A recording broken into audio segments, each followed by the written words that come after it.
lab coat agents and real estate world. Thanks for joining us on May the 4th, which is Star Wars Day. I know everybody here is busy, so let's get right into it. I've got my co-host with me, Dee. Dee, tell us a little bit about yourself and introduce the panelists, please. Oh, absolutely. Wonderful. Well, first, I just want to say thank you all for being here today. There's a favorite quote I want to share because I really believe it's the heart of what we're doing today. And it's a genuine consideration for others, an eagerness to sacrifice personal interests of glory for the welfare of all. That's from Coach John Wooden. And I just think that I want to say thank you to our panelists for being here today, because that's exactly what you're doing here. I am Denise Wilson. I have been blessed to be the Vice President of Lawyers title here in Oregon, and I've been in real estate for over 25 years. I'm going to go ahead and start with Sheri Putzke and say thank you for being here.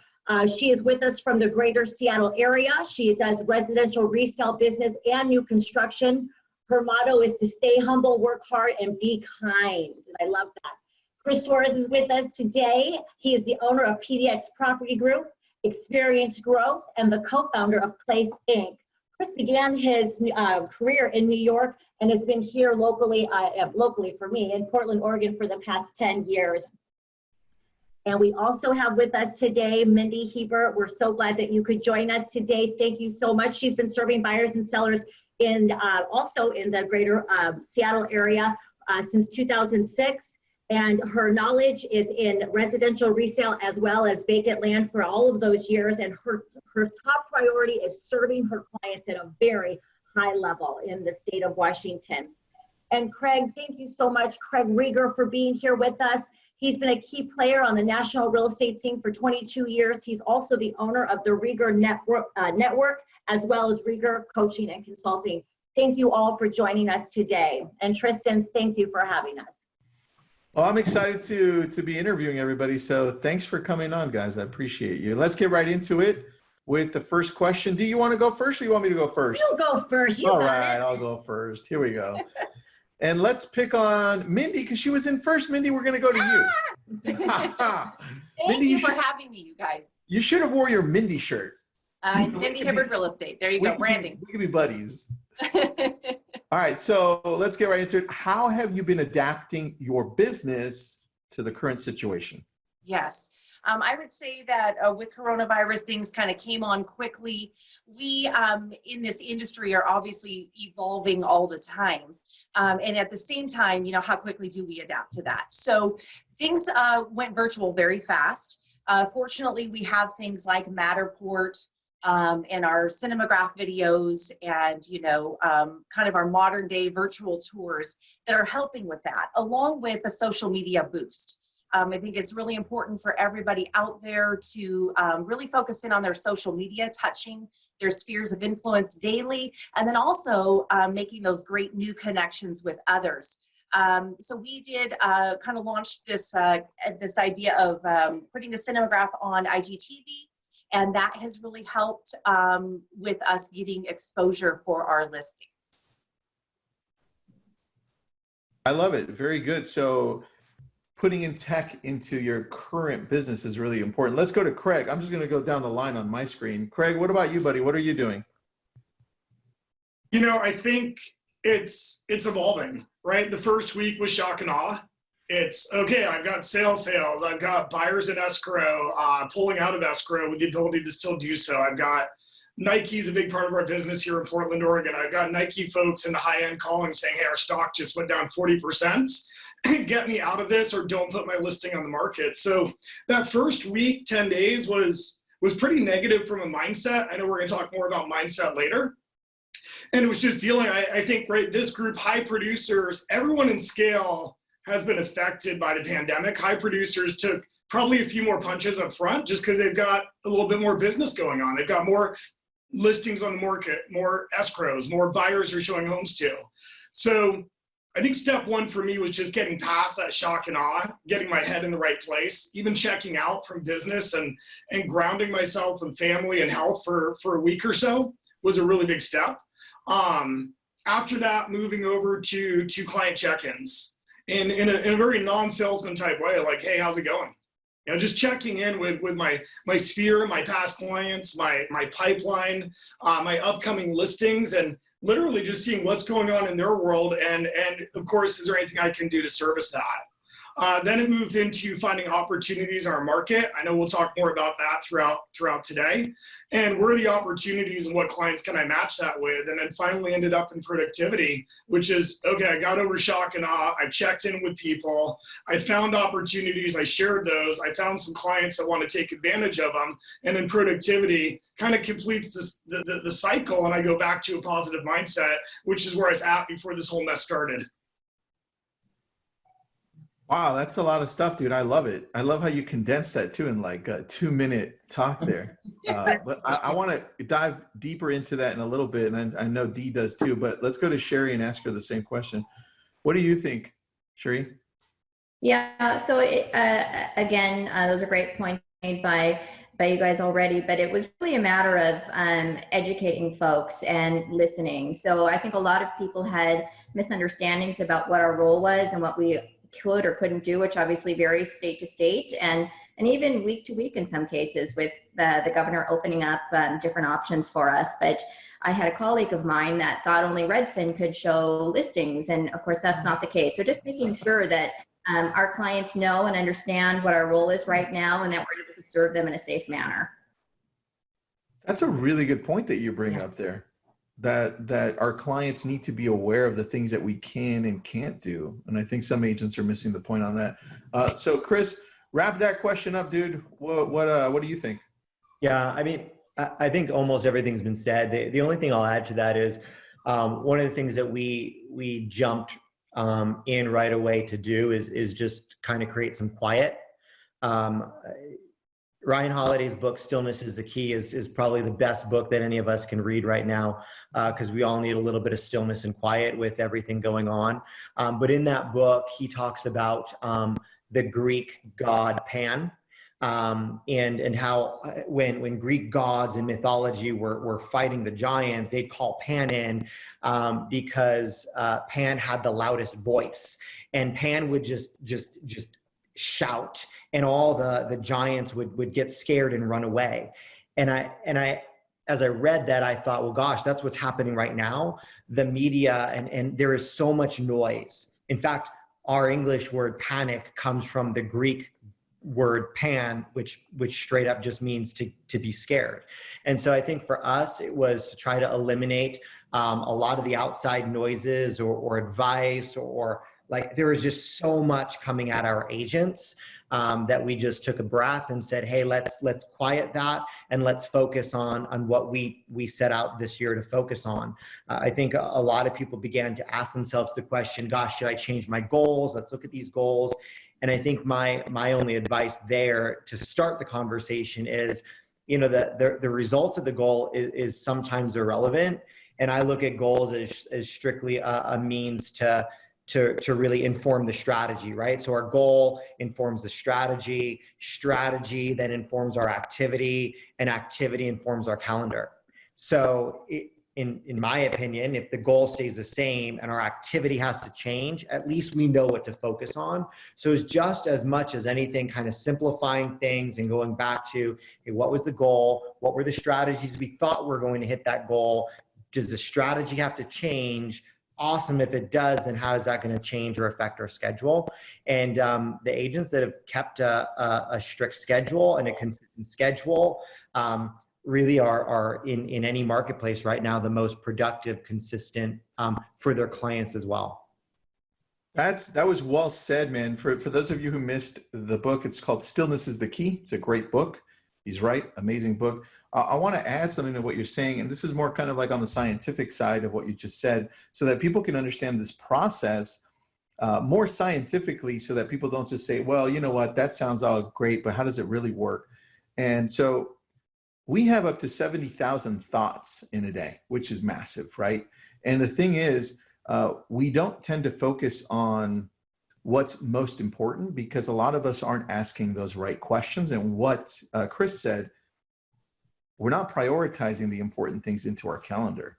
And what happens is, as we start prioritizing the right things and we tell our minds, hey, mind, focus on this, the reticular activating system says, got it. We're going to ignore everything else, or a lot of it, and we're going to focus on the things you're telling us, because we seem to think that you keep on thinking about it, you keep on asking those questions about it. I see it in your calendar. I see it everywhere. So the reticular activating system's in charge of refining those 70,000 thoughts a day and focusing in on what you need to do. So Stillness is the Key is the book. If you guys want to pick it up, it's a great book. So Dee, back to you. Yeah, wonderful. Thank you. That was incredible. I know there's a couple of you, and maybe most of you, that you deal with people that are outside of the U.S. as well. How has that changed over the last month? Anybody can field this question, just people coming in from online leads from out of the city, out of the state, out of the country. You see a lot more people coming in online or referrals. What does that look like to you guys? So I'm happy to speak to that. I would say just in doing a segment of relocation in business, I think companies are being strategic right now in who they're repositioning to different areas. I would say the quantity of relocation has dropped down a little bit as of late. I think that momentum will build back up here as we continue to go through the phases of coming back into somewhat of a normal environment. So relocation is still happening. We are getting still referral leads and online leads. The frequency of those has just slowed a little bit. That's awesome. That's Got awesome. it. Do you see people coming in, Mindy, this is for you. Do you see people coming in from, more people coming in from out of your area through online, or Yeah, within the same city? Within the United States, and then dealing with maybe U.S. Local relocation companies. Okay. So we've got Boeing, we've got Microsoft, Amazon, Google. I love that. And those relationships are going to be even more important the next few months as the world Absolutely. turns into where it's heading. Yeah. So good point. Good. Who else wants to take on that question? Craig, Sheri, Chris? The only thing I'll add is I always look at, I heard something a couple weeks ago and it said, never waste a good crisis. And I think, people begin to think about their lives differently in crisis. And a lot of people that we've been engaging with or talking to, depending on city, right? There's been a lot of young people that have moved to Portland, right? For instance, in the city in which I live. And typically what follows younger people at a certain point in time are the parents that want to be around grandparents, but we continue to push off these life changes. I'm going to do that then, I'm going to do that then, I'm going to do that then.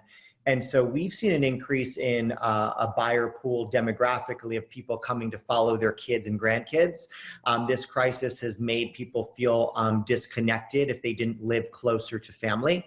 And so we've, through our virtual showings, which we'll talk about strategy probably later, the majority of people entering our virtual open houses have literally been, if I put an age group on it, like 50 to 65, and they're thinking about finally making that move to Portland because their kids are already here working. And so being able to talk to them, work through those challenges. We've sold 2 houses this month to people that saw it digitally, wrote an offer subject to interior inspection, and literally drove from Arizona, both from the same state, up to Portland, right? We gave them the time to do that. But think about that demographic. They probably left Portland to get to the sun, and now they realize if the kids are gonna stay in Portland, right now I'd rather be closer to the kids. So I think just being mindful of that and looking at, hey, how will the crisis affect personal decisions? And then like Craig said earlier, then strategically thinking through how do I meet them where they're at?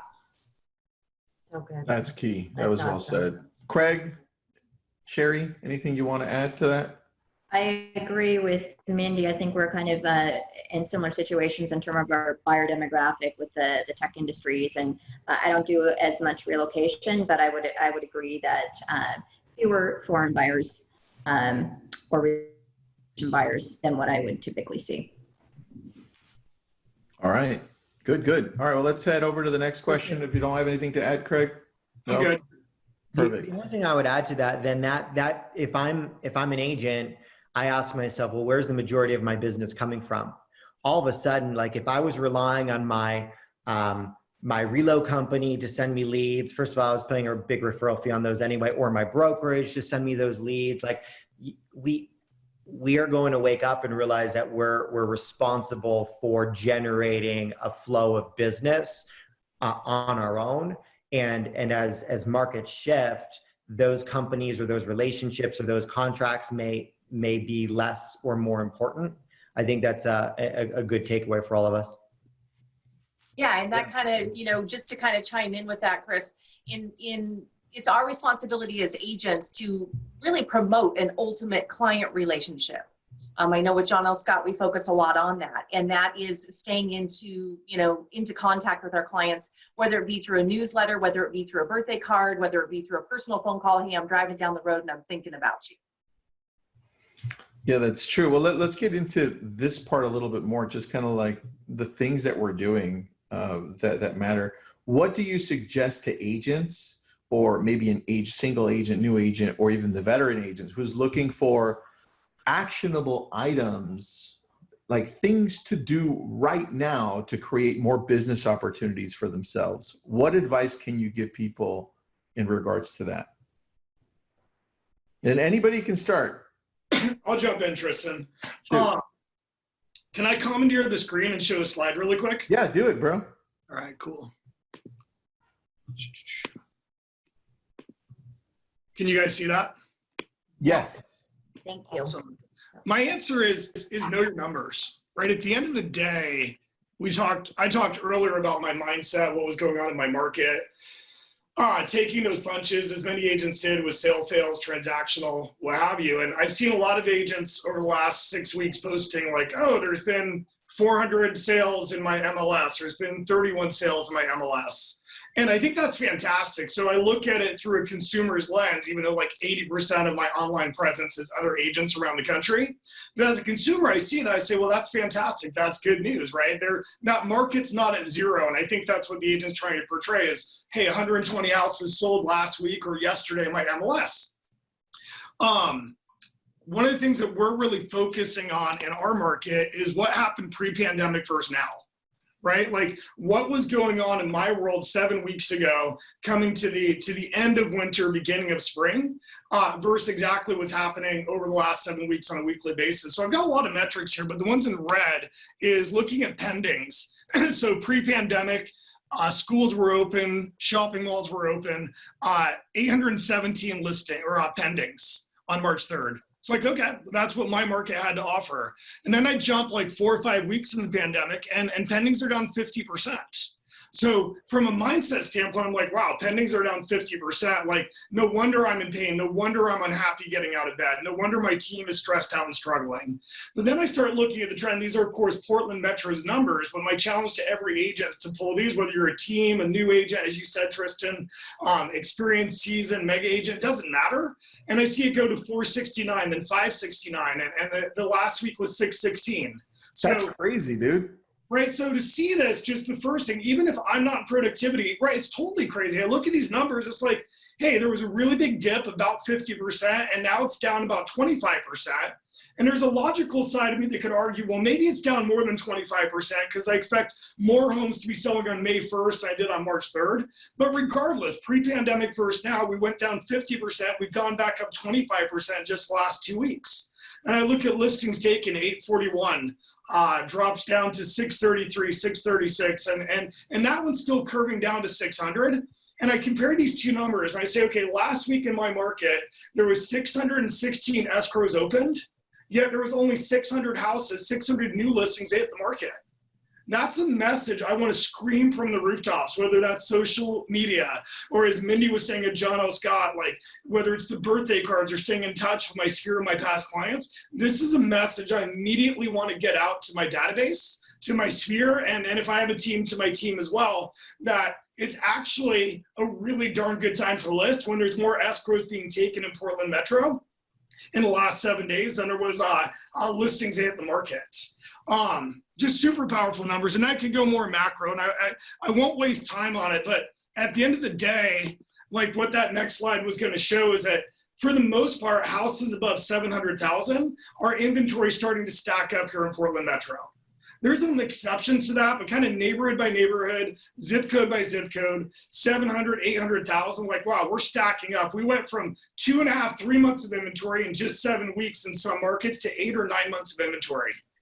And then I look at what's happening under 500,000, at least in my market, as well as a lot of the markets we coach around the country. Multiple offers are still common. We had a listing at 21 offers on it about 10 days ago. 21 offers sold for 90,000 above asking. So I'm like, okay, I put all this together, whether I'm a new agent or a seasoned agent or a team, and I say, where's the opportunities? Well, I love what Chris shared, and we're experiencing the same thing with folks traveling to they're relocating to get closer to family. But I also look at move-up buyers. Who are the folks I was in business with 2, 3, 4 years ago that maybe purchased a house at 350? That house arguably has gone up to 450, 400, whatever the metrics are. Maybe they've had a couple kids. Maybe they're gainfully employed. They're in an occupation that's doing well in this pandemic. And maybe they should sell their 450 home and get multiple offers and possibly step up and purchase that $700,000 home where inventory is stacking up and there's very few buyers. So take advantage of the hot market under 500 and likewise take advantage of the cool market as a buyer over 700. So that's a whole lot of info, a lot of noise, a lot of stats. But at the end of the day, it's, as I shared at the beginning in your first question, is my only goal every single day is to find an opportunity in my market and in a very non-salesperson type way to reach out. Like, hey, Tristan, I know you've had a couple kids since I sold your house years ago. How are you? How's your family? Da, da, da. Oh, wow, you still have a job. Great. I don't know if this is interest to you, but if you ever wanted a larger home, I've truly never seen a better opportunity for you to sell your house under 500, get multiple offers, and step up to 725, where there's 49 homes on the market and only 3 homes pending, and potentially make some lowball offers and secure something up at that price point. If that's of interest, let me know. If not, it was really great to check in with you. And if I make 5 or 10 of those phone calls every day, odds are in the next 7 days, I'll find someone that's motivated. I love the simplicity of that, dude. And then you went pretty deep into that. I love that. It's almost, I was envisioning a graph with that too, you know, like a curve. And one thing that a lot of people aren't realizing is that human nature in general goes through like what they call a human reality curve. So psychologists refer to it as an adjustment curve, where you have like, when something new happens, right? Either good or bad. Right? If it's good, they're like, oh my gosh. And if it's bad, it's like, oh, right? It's like when a new restaurant opens, everybody goes there, right? Well, this is the opposite of that, right? It's not a new restaurant, it's a terrible thing. And so you have the opposite of that curve going down, and then slowly people start adjusting to reality, like, got it. I understand. It's more certain now. It's more clear, right? And that's where we're heading up to. Now, depending on what happens, if there's a second bout of this, right, we'll then have to deal with that. But I love that because those are numbers that we can see and say, okay, got it. The curve is straightening out. It's kind of growing in the right direction now, or it's not. But guys, that's beautiful. Anybody else want to add anything in regards to very specific things as to what we should be doing as agents, whether we're teams, brokerages, or individual agents right now that we can be taking advantage of this opportunity? And sure, with a comment. I think it's, as we've said before, it's opportunities and pain points. So reaching out to past clients, and even for new agents that might not have a big database of past clients, it's a good opportunity to check in with them, maybe ask them what their current interest rate is if they're currently homeowners. The rates are phenomenal, and just being service oriented in that regard. There's a lot of people that maybe could lower their monthly payment with a better rate. And then listening during those conversations for pain points. I think family is very top of mind right now, whether it's moving parents closer or, change. There might be a need there for a different lifestyle, a different home or living situation, and being service oriented and making sure that clients are aware that you're available with those needs. Yeah, very good. Anybody want to add anything else? Chris? I think I will. Perfect. I will. So I think really what we're ultimately talking about is supply and demand economics, right? And I think as agents, we in the market are considered a resource, and that might be for real estate, yes, but other things as well, right? So if we're seen as a resource, then we need to be willing to step out, be educated, and then also educate and share. and counsel through the process. It's been kind of a fearful time for many people, them not knowing exactly what to do. Is the timing right for them? And I think in breaking each case down and offering that personalized custom service to clients is key, and it establishes foundational relationship even at a time of crisis.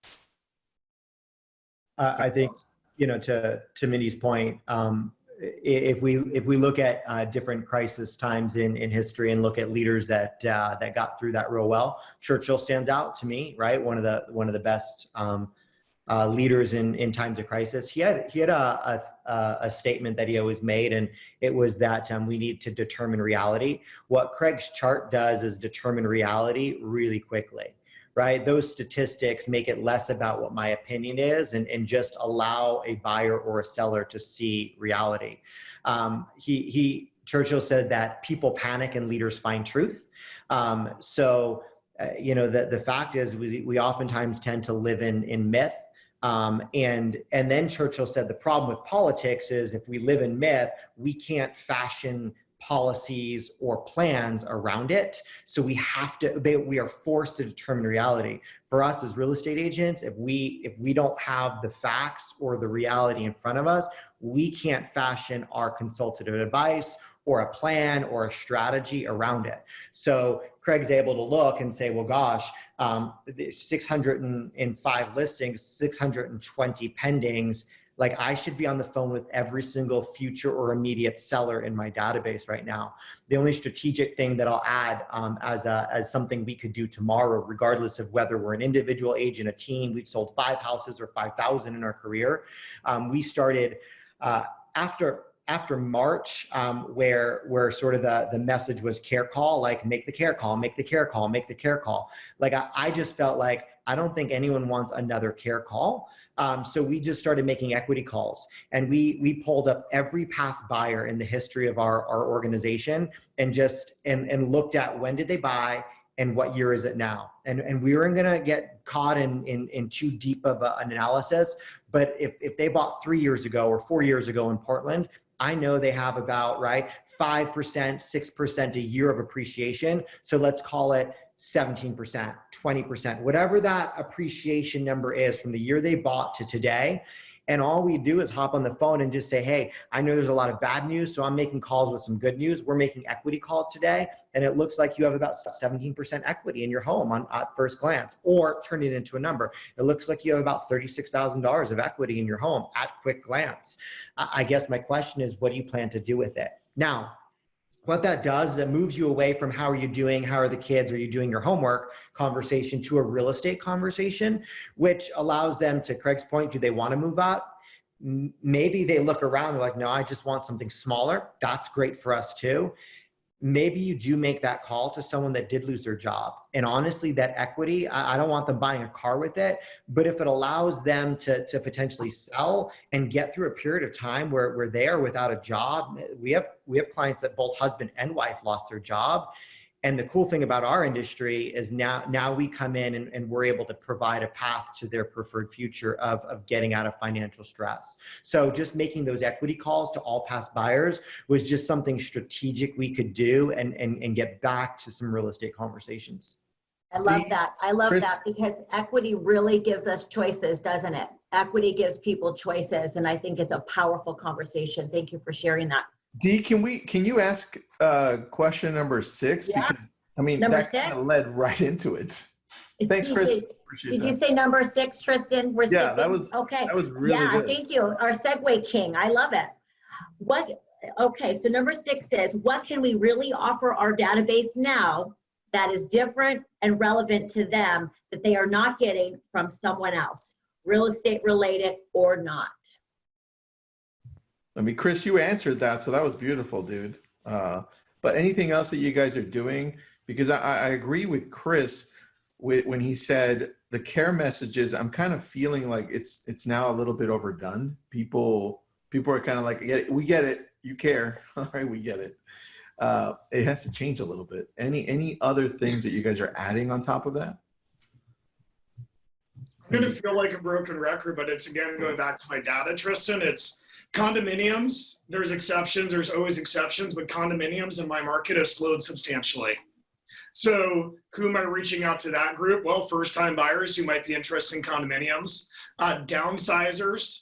A lot of those folks have been living in their house 30, 40 years in our database, in our community that are still in that 5, 6, maybe even $700,000 range. That's still robust, or at least a good market for a seller, and showing them the opportunities to sell in that market and to potentially go and look at the condominium market and downsize and take advantage of that now. It's going to keep coming back to, for me, there is an opportunity. I love Chris's equity call. That's an opportunity call. And if nothing else, it's good news. I totally agree with Tristan and Chris that the touching base is that was, I appreciate the curve you talked about, Tristan, that touching base was the first 3-4 weeks. And don't get me wrong, right? Like I ran into somebody a few days ago whose spouse was just laid off from Adidas. And it's like, wow, I had no idea. I'm really glad I ran into them and heard that conversation and was able to give them a virtual hug. And so touching base is still critical, but I think what we've transitioned to now is value, and value is opportunity. And by the way, there's negative with every opportunity. For every time I'm reaching out to somebody saying, hey, I've got great news if you want to take advantage of it, there's a secondary group that's in pain in the real estate community because of that great news. And being equally transparent with that group. I had a high-end listing opportunity on Friday, and I literally said it is a horrible time to sell. I could not imagine a worse time since 2009 for you to sell. And if you want to sell, I can definitely get your house sold, and the numbers can be substantially less than you were hoping for. And just having those, and at the end of the day, they appreciated that conversation. It went on for an hour. They looked at a few houses this weekend. It wasn't negative. It was a reality of here's the market we're in. And sharing with folks what's happening in the market. And I think now more than ever, with all the stress, I love Chris's sharing us with the origination of PAM. There's a lot of stress, there's a lot of fear. And what we can do is we can tell people the truth of exactly what's happening today without sugarcoating, and they're relating to it at a really high level. And even if it doesn't benefit them, what we're finding is they're sharing it with a sister, a brother, a coworker who they think it could benefit, and the business is coming back to us from that standpoint. Craig, I want to add to that, only in the sense of being able to distribute it more to a larger audience in your database. So I love that you're reaching out with data. And I think one thing that agents forget is that email isn't dead. It's the fact that we spam people to death. That's why they don't open your emails. But if you're providing them data, like what Craig is saying, that's valuable to their specific area and region, they're going to open those emails. If you're explaining to them the steps they need to take in order to take advantage of any loans, SBA loans like the PPP or the EIDL or the PUA, anything like that, people open up these emails, and that's what our team is doing. So I love that you're doing that, Craig, because that data can be easily thrown out to your database by email and saying, hey, check out this graph that I created for you guys. Now, people will be like, wow, now I'm looking forward to his email because it's relevant to this time. So that was awesome. Anybody else want to add anything to that? Tristan, one of the questions you asked, just to hone in on the fact you said, what can we do that someone else can't? The fact is, I think real estate agents need to identify themselves with wealth building for all of our clients, and not selling homes, but rather, right, they're the historic wealth building for a family through the course of the relationship. And I think, when all this began to shift and change and the market changed, like the hardest probably hit industry with the most incoming phone calls was our poor financial advisors, right? They were getting call after call after call after call. I reached out to our financial advisors that either I personally work with or we work it with in the industry. And I just said, hey, listen, I know your phone is getting blown up right now. So I'm not going to ask you about my portfolio. But what I want you to know is I'm here to refer to have conversations about what's going on with their wealth in real estate. right? Because most of their clients have houses as well.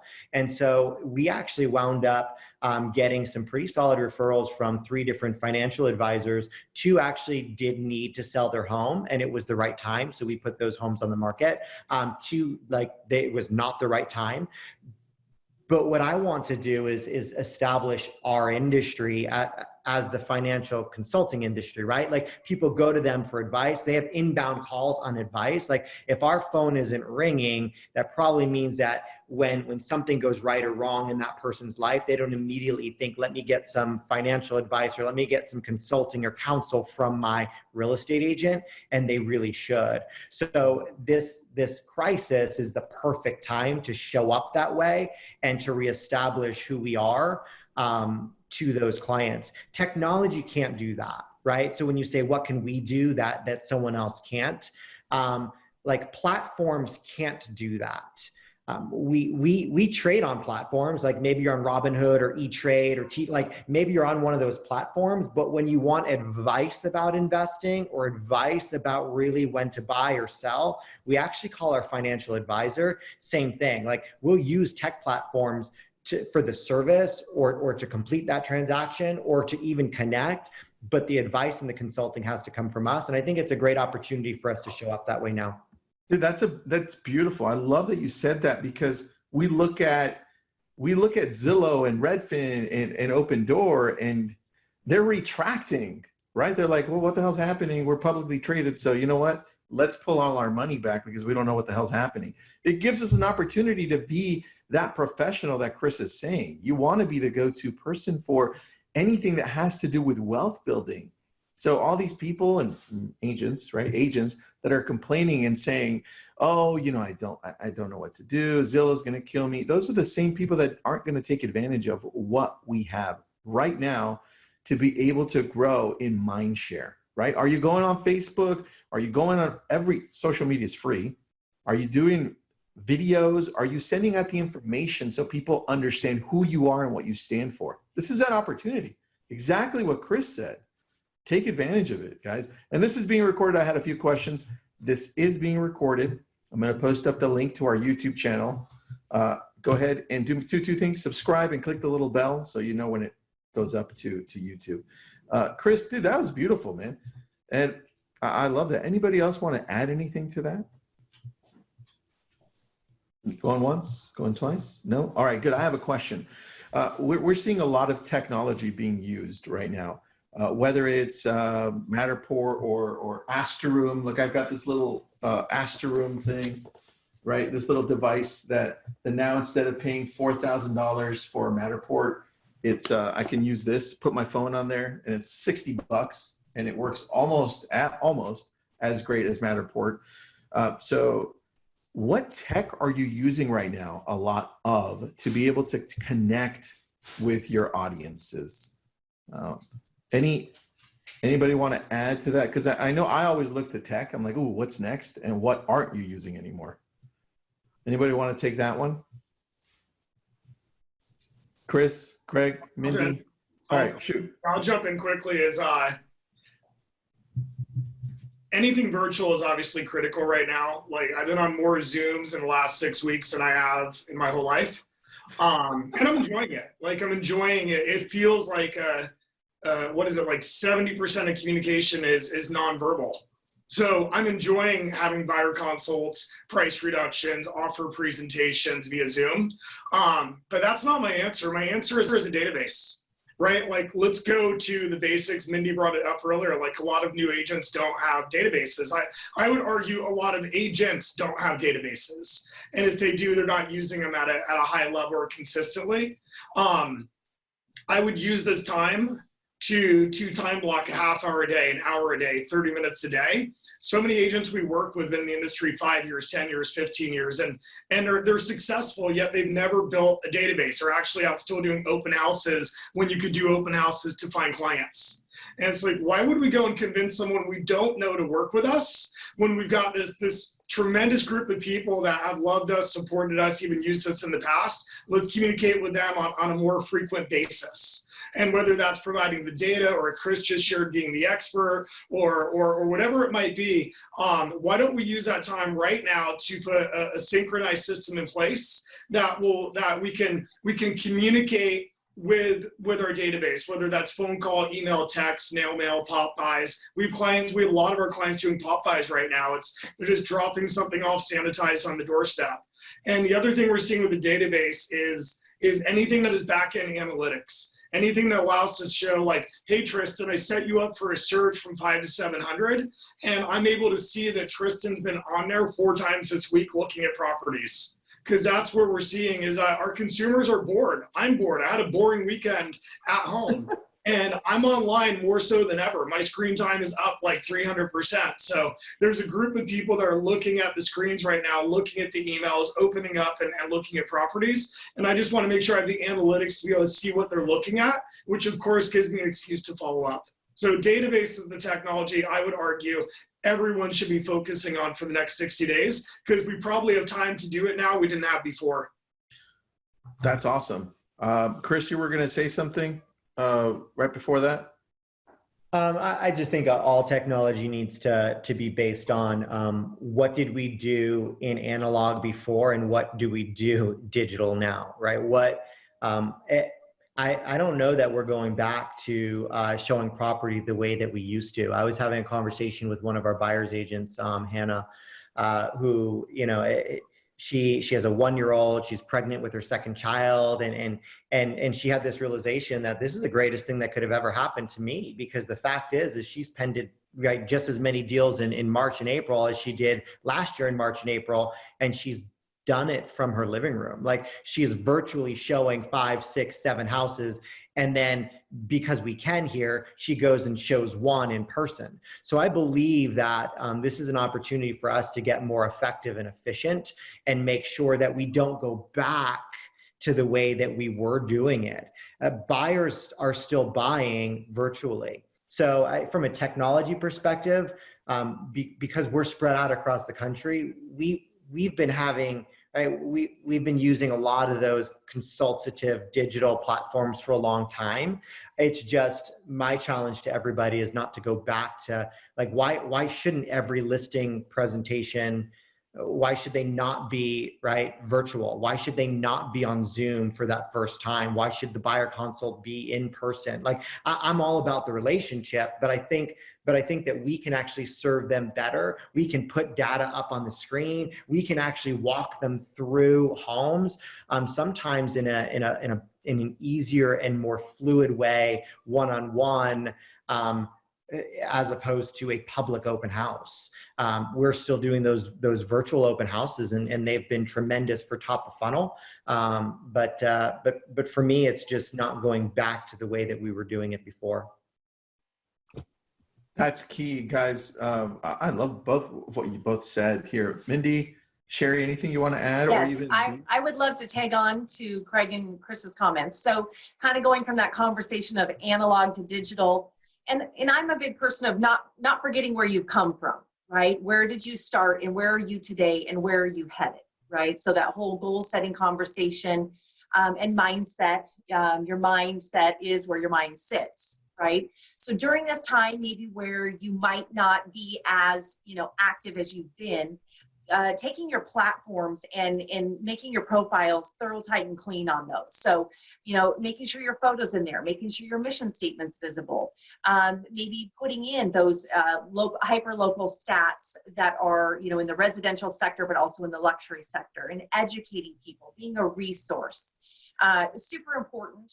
There, a lot of leads have come to me online through having a thorough profile. One of the comments I get is, your profile was thorough.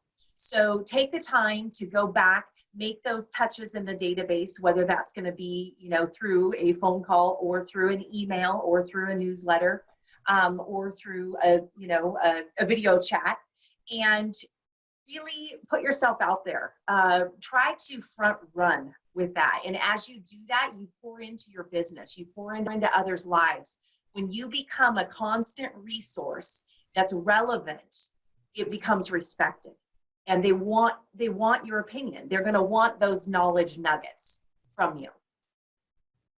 That's well said. Look, the world we're in right now and the world we're heading into, it's going to change, but the relationships, that's still going to be the core of everything. Like Chris said, we're just using technology to enhance what we're doing, right? And going back to Craig, it's just as simple as just using the CRM that you currently have and creating the right tags and systems to actually operate it right. Sheri or Dee, you want to add anything to that? I would just comment on the fact that there's never been a better time to connect with folks. We've always reached out to our database, but how often do we actually get somebody picking up a phone on the other end? And everybody is home and everybody is more available than ever before. And so those resources, yes, aside from financial planners and advisors, simple things like contractors, landscapers, different things that you can do to increase your equity or your curb appeal, just again being a resources for all those vendors that we have relationships with and making that available to our clients right now. Absolutely. And Tristan, you kind of brushed over it quickly, and it goes along with what Chris was saying as well, but really we need to be gaining that mind share with people right now. I think it's so important, right? Being that resource in everything you guys are talking about financially, right? Knowing the equity in their home, knowing the choices that are available to them, understanding that, yes, what happened to Open Door or any of those other iBuyers, you are the ones that are the source for that. Your clients, our consumers need to know that you give them the opportunity. You are the ones to consult with them, and gaining that mind share at this time will catapult the business in the future, undoubtedly so. That's true. Very true, guys. I wanted to show really quick some tech that we're using, and I know that it's not something that's out of the ordinary, but I wanted to remind you that Facebook is pretty powerful. I mean, they own Instagram, and we do have a strong relationship with them, but they also are showing you how to do an open house live, right? There's step-by-step processes. They created this specifically for real estate. So Facebook is saying, hey, there's an opportunity for you guys, and also saying, hey, also don't forget, this is how to go live as well. When we talked to Facebook a week and a half ago, they said that their engagement is up by 70%. So that's a lot. That's a lot. And if you're not on there on either Facebook or Instagram, YouTube, if you're great on LinkedIn and even TikTok, I know there's like a mixed reaction when it comes to TikTok, but these are tools that are free for you to use, and to own mindshare, you've got to be out there. And one of the things that we're doing where we're using technology in the sense of being able to be out there is doing online seminars, and we're pushing them out all on Facebook. And then we've created step-by-step processes. So every Saturday and Sunday, we've got our days full there where we're doing buyer seminars, seller seminars, and people show up and we qualify them in there. And they engage with us because that's the world we live in, right? We just have to shift into it. It's the same thing we've been doing, like everybody here says. We just have to use those tools to shift into that. So I'll put up the link to some of the things that we're doing on there as well, so you guys can see as well. But let's go into the last question, Dee, because I think we ran out of time here. We're only like 9 minutes. Okay, absolutely. Many agents had consumers they were actively working with when this all started, who are now on the sidelines for the foreseeable future.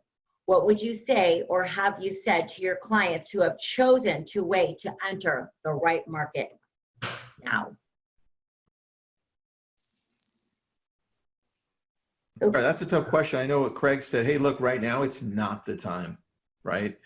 But are some of you saying, look, it is the time? Or how are you dealing with people's uncertainty? Because there's a lot out there.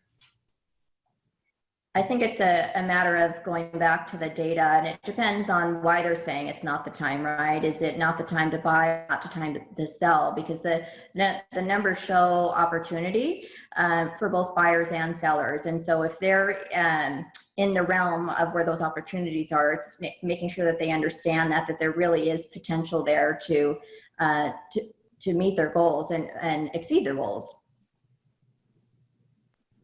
I just think the only way to answer that question is to, when you say, you have to just define right time. Yeah. Like what is right for that particular client. I think we have to be careful about putting out blanket messages like such an awesome time to sell, such an awesome time to buy. Like we love that because we think it is like a shrapnel approach. Like I'm just going to throw out all these bullets and I'm going to hit one. Yeah. But the fact is, I think, Craig said it earlier, we just have to get real specific for that specific client's needs and make sure that they recognize that we can have a right time conversation individually with them. And that's what a consultant is versus a salesperson. Right. I love that. Dude, I'm glad I recorded that because I love that. That was really good. I'm just going to replay that over and over. That was good. Tristan, what I'd share is it's not, I'm not sharing with people it's not the right time. It's based on their motivation, their needs. I'm sharing with them that their price has gone down, in their case, maybe 100, even 200,000 for a high-end luxury home in Lake Oswego. And it may be the right time, depending on their motivation, to sell and to get closer to their family or whatever needs they have. They might be willing to do that. But for me, it's 3 words: find the motivated. Find the motivated. That's my job every single day, is to find the motivated. So did we have A clients become C clients for a multitude of reasons? Yeah, a bunch of them.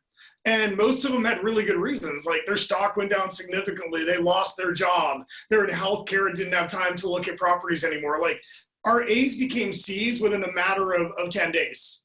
And what I realized is that by communicating with our database and looking for the motivated, a lot of our C's became A's. A lot of the people that told us 4 months ago, I'm not doing anything for a year or two, were immediately like, wow, like based on this or that, whether it's the opportunity in the market or a personal desire or need or getting closer to family or getting equity out of their property, a lot of our C's became A's. So I don't feel that I'm in the business of convincing people to stay off the sideline. I want to ask a lot of questions and understand why they've gone that direction.